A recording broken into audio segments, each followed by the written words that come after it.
بسم اللہ الحمد للہ والصلاة والسلام علی رسول اللہ اشہد ان لا الہ الا اللہ وحدہ لا شریک لہ واشہد ان محمدا عبدہ ورسولہ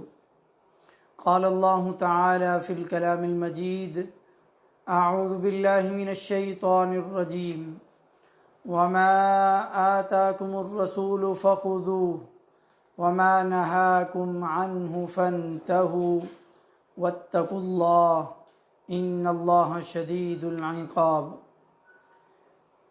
رسول صلی اللہ علیہ وآلہ وسلم تمہیں جو کچھ دیں وہ لے لیں اور جس چیز سے منع کر دیں اس سے رک جائیں، اور اللہ تعالیٰ سے ڈریں، بے شک اللہ تعالیٰ کی جو پکڑ ہے وہ بڑی سخت ہے۔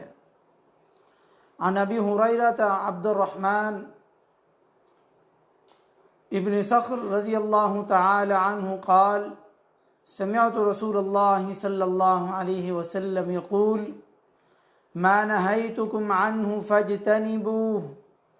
وما امرتکم به فافعلوا منہ ما استطعتم فإنما أهلك الذين من قبلكم كثرة مسائلهم واختلافهم على أنبيائهم۔ حضرت ابو ہریرہ عبد الرحمن ابن صخر رضی اللہ تعالیٰ عنہ سے روایت ہے، فرمایا کہ میں نے رسول اللہ صلی اللہ علیہ وسلم کو فرماتے ہوئے سنا، میں تمہیں جس کام سے منع کر دوں اس سے رک جاؤ، اور جس کام کا حکم دوں اسے بقدر استطاعت بجا لاؤ۔ تم سے پہلے لوگوں کو ان کے کثرت سوالات اور انبیاء سے اختلاف کی وجہ سے ہلاک کر ڈالا گیا۔ صحیح بخاری کی 7288 نمبر حدیث ہے۔ اس حدیث مبارکہ میں پیارے نبی صلی اللہ علیہ وسلم نے دو باتیں ذکر فرمائیں: اطاعت رسول کی اہمیت اور سابقہ اقوام اور امتوں کی ہلاکت کے بعد اسباب۔ اور حضرت ابو ہریرہ کا جو نام تھا یہ کنیت تھی ان کی ابو ہریرہ، اور ان کا نام عبد الرحمن تھا ابن صخر، جو زیادہ تر روایات سے یہی معلوم ہوتا ہے کہ ان کا نام عبد الرحمن ابن صخر ہے۔ اور انبیاء اور رسل کی بعثت اور ان کو دنیا میں بھیجے جانے کا جو مقصد تھا وہ بھی یہی کہ ان کے احکامات کی ہدایت اور ان کی فرامین کی اتباع اور ان کی اچھے طریقے سے پیروی کی جائے، جیسا کہ سورۃ النساء کی 64 نمبر آیت میں اللہ تعالیٰ نے فرمایا وَمَا أَرْسَلْنَا مِن رَّسُولٍ إِلَّا لِيُطَاعَ بِإِذْنِ اللَّهِ، ہم نے جو بھی رسول بھیجا اس کا مقصد یہ تھا کہ اللہ تعالیٰ کے حکم سے اس کی اطاعت کی جائے۔ اور قرآن مجید میں کئی مرتبہ یہ حکم آیا، جیسے سورہ آل عمران کی 32 نمبر آیت میں ہے قل، اے میرے نبی آپ فرما دیجئے، کہہ دیجئے، لوگوں کو بتا دیجئے، اطیعوا اللہ والرسول، تم اللہ تعالیٰ کی اور رسول صلی اللہ علیہ وآلہ وسلم کی اطاعت کرو۔ اور سورۃ النساء کی 80 نمبر آیت میں فرمایا من یطع الرسول فقد اطاع اللہ، جس نے رسول کی اطاعت کی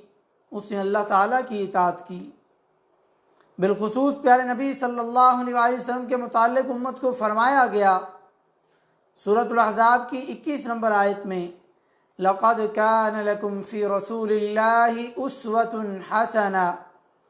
البتہ تحقیق تمہارے لیے رسول اللہ صلی اللہ علیہ وآلہ وسلم کی ذات اقدس میں اسوہ حسنہ ہے، بلکہ نبی کریم صلی اللہ علیہ وسلم کی اطاعت ہی ہدایت کا معیار ہے، جیسے سورۃ النور کی 54 نمبر آیت میں فرمایا وَإِن تُطِيعُوهُ تَهْتَدُوا، اگر تم نبی کی اطاعت کرو گے تو ہدایت پاؤ گے۔ اور یہ جو شروع میں نے آیت پڑھی وَمَا آتَاكُمُ الرَّسُولُ، میرا نبی جو تمہیں دے دے فَخُذُوهُ، پس فوراً لے لو، یعنی اس پہ عمل کرو۔ وَمَا نَهَاكُمْ عَنْهُ، اور میرا نبی جس چیز سے منع کرتے فَانْتَهُوا، بس فوراً اس سے رک جاؤ۔ یہ سورہ حشر کی 7 نمبر آیت میں فرمایا۔ اور اسی طرح پیارے نبی صلی اللہ علیہ وآلہ وسلم نے فرمایا ما نہیتکم عنہ فاجتنبوہ وما امرتکم بہ فأتوا منہ ما استطعتم، میں تمہیں جس کام سے منع کر دوں اس سے باز رہو، اس سے رک جاؤ، اور جس کام کا تمہیں حکم دوں اسے بقدر استطاعت بجا لاؤ۔ صحیح بخاری کی 7288 نمبر حدیث کا یہ حصہ جو شروع میں پڑھی۔ ذرا غور کریں کہ قرآن مجید میں موسیٰ علیہ السلام نے اپنی قوم سے کہا کہ تمہیں اللہ تعالیٰ کا حکم ہے کہ گائے ذبح کرو، تو انہوں نے ہیلے بہانے شروع کر دیے کہ وہ گائے کیسی ہو، کس عمر کی ہو، کس رنگ کی ہو، ان سب باتوں کی وضاحت کر دی گئی۔ پھر بھی کہنے لگے کہ ہم پر گائے کا معاملہ مشتبہ ہو گیا ہے، اللہ تعالیٰ سے کہو کہ خوب اچھی طرح بیان فرمائے۔ چنانچہ مزید وضاحت چند پابندیوں کے ساتھ کر دی گئی۔ وہ اگر زیادہ سوال نہ کرتے بلکہ حکم سن کر جیسی بھی گائے ذبح کر دیتے حکم پر عمل ہو جاتا۔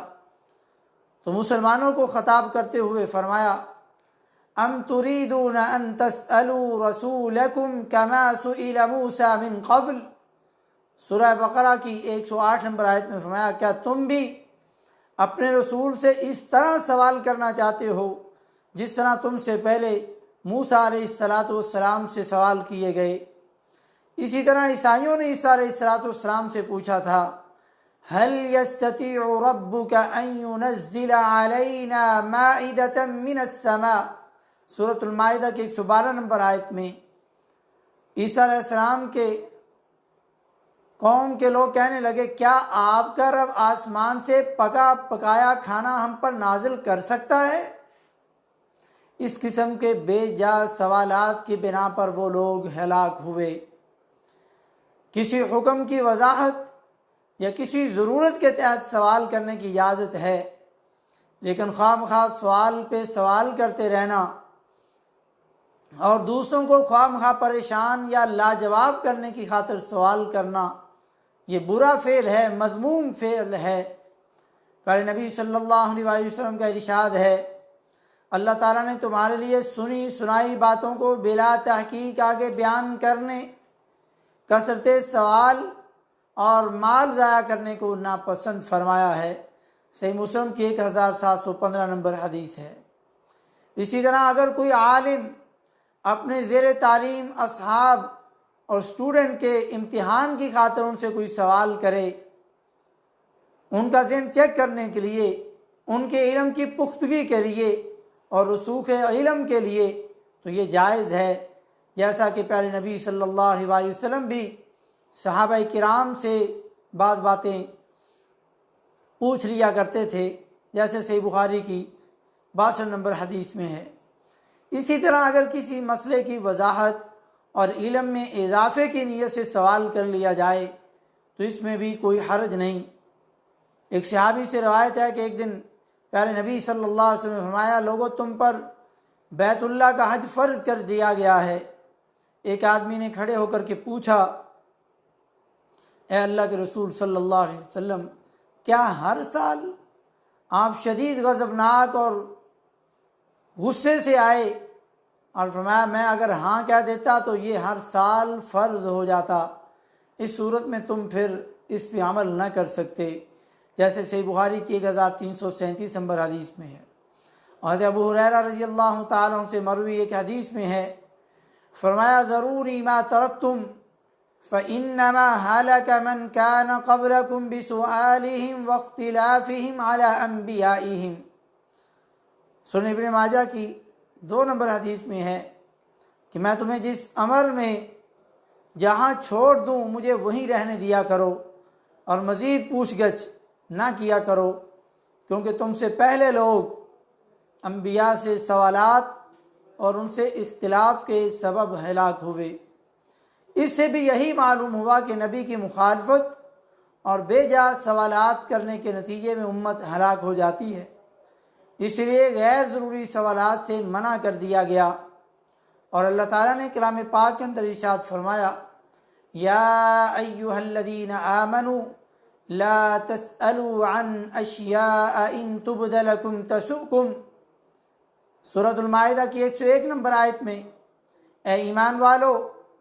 ایسی باتیں نہ پوچھا کرو جو تم پر عیاں اور ظاہر ہو جائیں تو تمہیں ناگواری ہو۔ بنی اسرائیل غیر ضروری سوالات کر کے انبیاء کو تکلیف دیا کرتے تھے۔ پیارے نبی صلی اللہ علیہ وسلم کے ساتھ بھی منافقین کا یہی طرز عمل تھا، اس لیے آپ نے خواہ مخواہ قریدنے سے، مسائل کے اندر گھسنے سے منع فرمایا۔ آپ صلی اللہ علیہ وسلم نے فرمایا ان اعظم المسلمین فی المسلمین جرما من سأل عن امر لم يحرم فحرم علی الناس من اجل مسألته۔ سب سے بڑا مجرم وہ ہے جس نے کسی حلال چیز کے بارے میں دریافت کیا اور اس کے سوال کی وجہ سے اسے مسلمانوں پر حرام کر دیا گیا،